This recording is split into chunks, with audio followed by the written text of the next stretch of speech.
Wagwan guys, welcome to my YouTube channel. Today we are going to be talking about Boost. Stop burning Connect on Boost with no IR to show for it. It's not that Boost in itself is bad, but when you spend Connect on Boost and then you are not getting the results to show for it, then that is very, very bad. Boost can be used rightly to ensure that it increases your chances of getting jobs on Upwork. So let's see how to land jobs easily on Upwork now. You know, boosting our proposal is a new feature Upwork added less than 2 years ago. When I first saw it, my first impression of it, even before I tried it out, was that it was just another gimmick to squeeze out some extra cash from freelancers. It has been their way recently with policies like making us pay for profile boost and way higher cost for Connect. Then it dawned on me that it was a take it or leave it situation actually for most of us freelancers. So I don't own Upwork and I can only lend my voice in surveys and public posts like this one I'm sharing with you now about how I feel about the changes they made. Regardless, I have two options: to keep using the platform or leave the platform altogether. As many top freelancers are now leaving Upwork. Bad as Upwork update may feel, Upwork still remains the best freelancing platform out there. I have tried a couple of platforms and I can say this with my full chest. So if you still want to get those high-paying clients, despite the reported declining rate of quality clients even on Upwork, you might still need to give Upwork a shot. So it seems that Upwork have shifted their marketing campaign from getting more clients, as they've been doing over the years, to saving cost and increasing profit. While things like Upwork Boost feature are launched under the guise of it will help freelancers, they launched it under the guise of helping freelancers. It's purely another way Upwork is profiting itself at the expense of freelancers. That's what it is. So can I get real with you for a second? That feature has come to stay. So the new question I ask myself now is, how can I make the best of this feature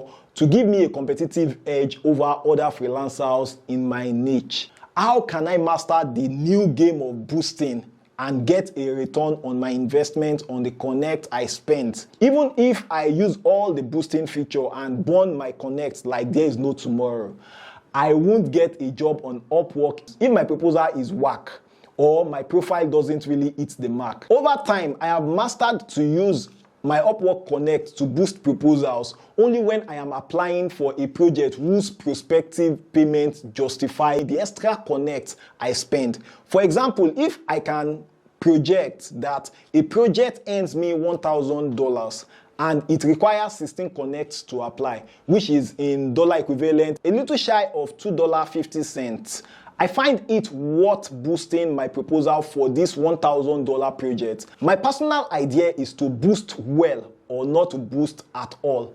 Hence, I will typically not bid 17 to 20 connect for the project only to get outbid within an hour.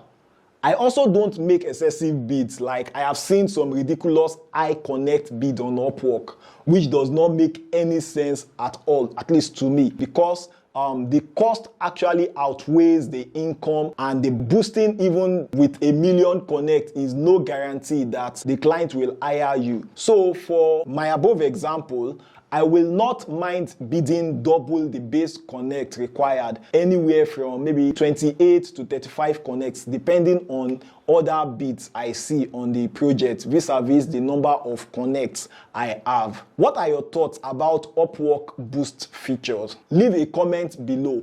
I would love to hear your take. Since boosting an Upwork proposal absolutely sucks if you don't get your proposal right, I put in more effort on the proposal I send when using Boost, because now I'm gambling a higher amount on that proposal. It's not maybe like the base 16 connects that it requires. If I would be sending a proposal maybe for 32 connects, that is, I'm spending a lot on that proposal. So I want to ensure the proposal is very good. If you don't know how to write proposals, I've made like about 4 or 5 videos on this platform on how to write proposals. Please, you can check them out. So putting in effort in that Upwork proposals in addition to boosting the proposal actually helped me close more jobs when I used Boost. Let's see why many proposals never surpass a client's first glance despite being boosted. Fasten your seatbelt and let's drive. Gone are those days when copy and paste proposals work on Upwork. Now they don't. Hence, you will be frustrated if you are trying to get a job on Upwork using that method. Ensure that your proposal directly mentions the things that the prospective Upwork client mentioned in the job description. You understand that these days clients are aware that freelancers are using generic AI proposals and proposal templates because they obviously don't see anything addressing the specific pain points of theirs. Some freelancers also make the mistake of positioning themselves as an organization instead of as an individual. Like you see them saying things like, we can do your, we what?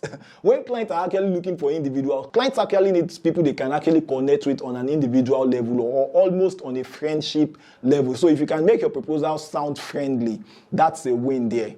Lastly, I once interviewed an Upwork client on a podcast who opines that some freelancers lie a lot in their proposals about their ability to deliver the job and about their experience, while others outrightly copy portfolio of their work from someone else. These are work they never did. So while clients may not be able to figure out whether your portfolio was copied or not, when the client eventually works with a freelancer, their expectation will be high based on the portfolio they see. And now when you're doing the job for the client, if you cannot match that portfolio that you sent, when I started freelancing on Upwork, I was not even a video editor proper.